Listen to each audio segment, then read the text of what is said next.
नमस्कार मेरे प्यारे बच्चों, कैसे हैं आप लोग? उम्मीद करता हूँ कि मस्त होंगे, स्वस्थ होंगे और अपनी एग्ज़ाम की तैयारी में ज़बरदस्त तरीक़ा से लगे होंगे मेरे प्यारे बच्चों। मैं हूँ आपका अपना रोशन सर और आप देख रहे हैं स्टडी ऑनलाइन क्लास का यूट्यूब चैनल मेरे साथियों। आज हम मेरे प्यारे बच्चों पढ़ने जा रहे हैं मेरे प्यारे बच्चों, आज हम पढ़ने जा रहे हैं बिहार बोर्ड मेरे प्यारे बच्चों मैट्रिक परीक्षा 2026 के लिए साथियों, हिंदी गद्य खंड मेरे साथियों, चैप्टर नंबर 4 मेरे साथियों, जिसका नाम है नाखून क्यों बढ़ते हैं? जिसका लेखक है हजारी प्रसाद द्विवेदी मेरे प्यारे बच्चों। और यह एक प्रकार की कहानी है साथियों।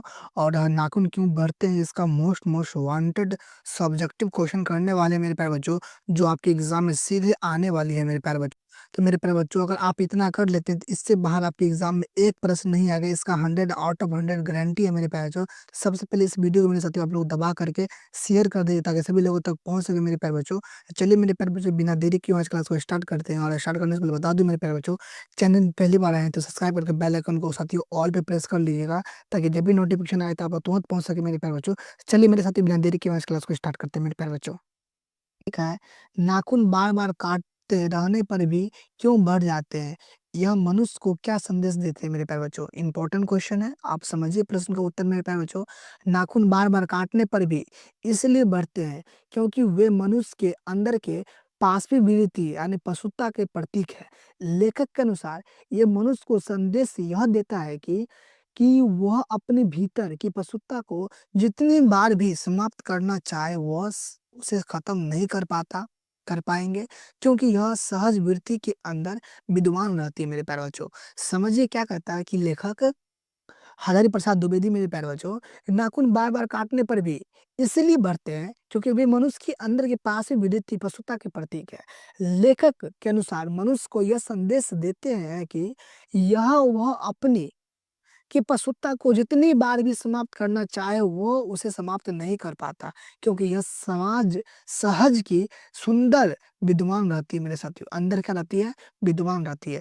चलिए मेरे साथियों, ये प्रश्न आप समझ गए होंगे मेरे साथियों अच्छे से।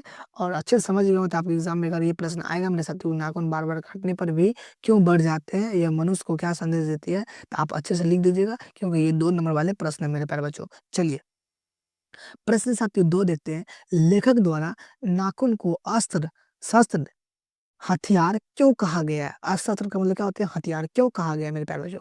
उत्तर जानेंगे। लेखक द्वारा नाखूनों को अस्त्र कहा गया है क्योंकि प्राचीन काल में मनुष्य अपनी रक्षा के लिए, शिकार करने के लिए, किसी जानवर को शिकार करने के लिए नाखून का ही उपयोग करता था साथियों।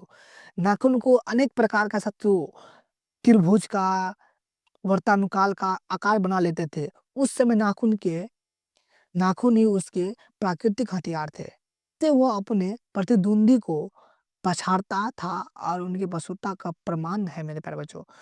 प्रतिद्वंदी मतलब होता है कि उनके विरुद्ध जो होता था उनको मेरे प्यारे बच्चों। तो लेखक जो मेरे साथियों है, नाखून को अस्त्र शस्त्र इसीलिए कहा है, हथियार इसीलिए कहा है कि मेरे साथियों कि मन के लिए जानवर को शिकार करने के लिए नाखून का उपयोग करते थे पहले समय में। अब जो है, अब सभी आदमी एटम बम पे साथियों विश्वास करने लगे मेरे साथियों। क्या करने लगे? एटम बम पर विश्वास करने लगे मेरे साथियों। उस समय नाखून सबसे बड़ा उसका प्रतीक हथियार था, जिससे वो अपने प्रतिद्वंदी को पछाड़ता था मेरे साथियों। तो आप ऐसे लिखेंगे, आपको 2 नंबर मेरे साथियों मिलेगा। चलिए प्रश्न साथियों 3 देखते हैं मेरे प्यारे बच्चों। मनुष्य पशुत्ता को जितनी बार भी काट दो वो मरना नहीं जानती है, लेखक ने ऐसा क्यों कहा मेरे प्यारे बच्चों? जानेंगे मेरे प्यारे बच्चों।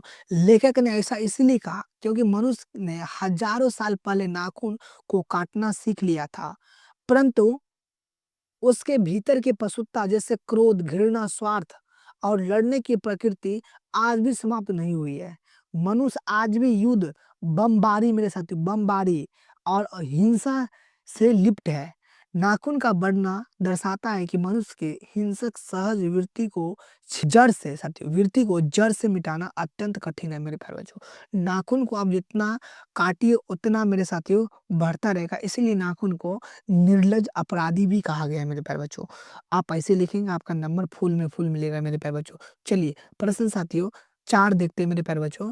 लेखक के अनुसार सफलता और चरितार्थता में क्या अंतर है? उत्तर जानेंगे। लेखक हजारी प्रसाद द्विवेदी के अनुसार सफलता और चरिता सार्थकता 2 अलग अलग बातें हैं। सफलता का अर्थ है बाहरी साधनों को प्राप्त करना या सुख सुविधाओं से अर्जित करना। उदाहरण के लिए मेरे प्यारे बच्चों उदाहरण के लिए मेरे प्यारे बच्चों बड़े-बड़े अस्त्र बनाना, युद्ध जीतना या भौगोलिक संपन्नता प्राप्त करना सफलता है। यह केवल भौतिक उपलब्ध है मेरे प्यारे बच्चों। चरितार्था का अर्थ है आंतरिक गुणों को विकसित करना, समझो क्या? अंदर वाले गुणों को विकसित विकसित करना। यह प्रेम, मैत्री, त्याग, दया और आत्मबंधन जैसे मानवीय मूल्यों को अपनाने से प्राप्त होती है। लेखक का मानना है कि केवल बाहरी साधनों को यानी जैसे नाखून, हथियार से सफलता प्राप्त करने की होड़ ने ही मनुष्य को संकट में डाला है मेरे साथियों। मनुष्य की वास्तविक महानियता उसकी चरितार्था में निहित है, जो उनके पशुत्व को त्याग कर ममता को धारण करने में है। मनुष्य को केवल असफलता मनुष्य को केवल सफलता के पीछे नहीं बल्कि चरितार्था के पीछे भागना चाहिए मेरे प्यारे बच्चों।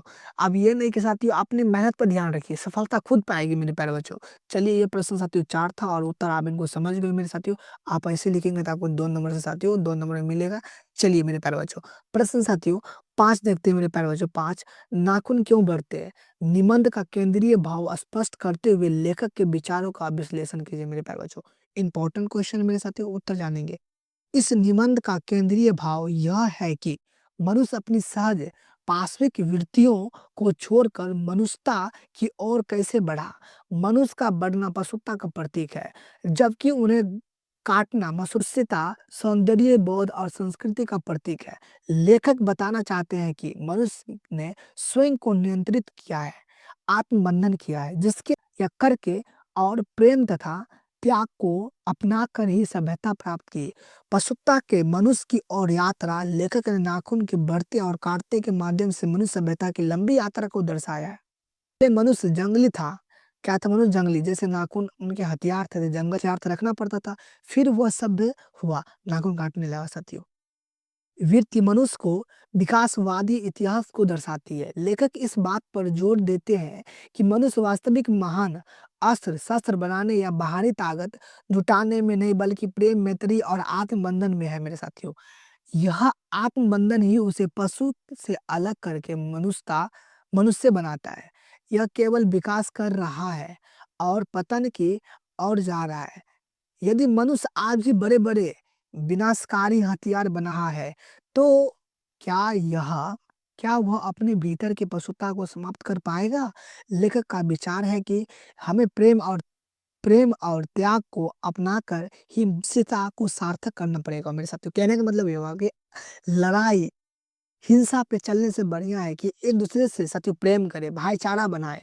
और जब भाईचारा बनेगी, प्रेम होगी साथियों, तो झगड़ा होगा? नहीं होगा मेरे प्यारे बच्चों, लड़ाई होगा? नहीं। तो क्या ज़रूरी मुझे एटम बम का? क्या ज़रूरी मेरी नख का? कोई ज़रूरी है? नहीं ज़रूरी साथियों। लेकिन इस सारे बातों पे ध्यान नहीं देकर के साथियों, हथियार प्रेम प्रतीक को त्याग करके साथियों क्या करते हैं? हथियार अस्त्र पर ध्यान देते हैं मेरे प्यारे बच्चों। तो ये था साथियों क्लास 10th हिंदी चैप्टर 4 के मोस्ट वांटेड सब्जेक्टिव क्वेश्चन, जो आपके एग्जाम में 100% आने के लिए तैयार है। आप लोग तैयार रहिए मेरे प्यारे बच्चों। चलिए साथियों मिलते हैं नेक्स्ट वीडियो में। धन्यवाद साथियों। पढ़ते रहिए, हँसते रहिए, मुस्कुराते रहिए, अपने माता-पिता का रोशन करते रहिए साथियों। और ये वीडियो पसंद आया होगा साथियों तो वीडियो को लगते हुए लाइक कर दीजिए और लाइक करके चैनल को सब्सक्राइब करके बेल आइकन को ऑल पे प्रेस कर लीजिए, ताकि जब भी नोटिफिकेशन आए तो आप तक तुरंत पहुँच सके साथियों। मिलते हैं नेक्स्ट वीडियो में। धन्यवाद साथियों। पढ़ते रहिए, हँसते रहिए, मुस्कुराते रहिए, तब तक रोशन करते रहिए मेरे साथियों। मिलते हैं नेक्स्ट वीडियो में। धन्यवाद साथियों।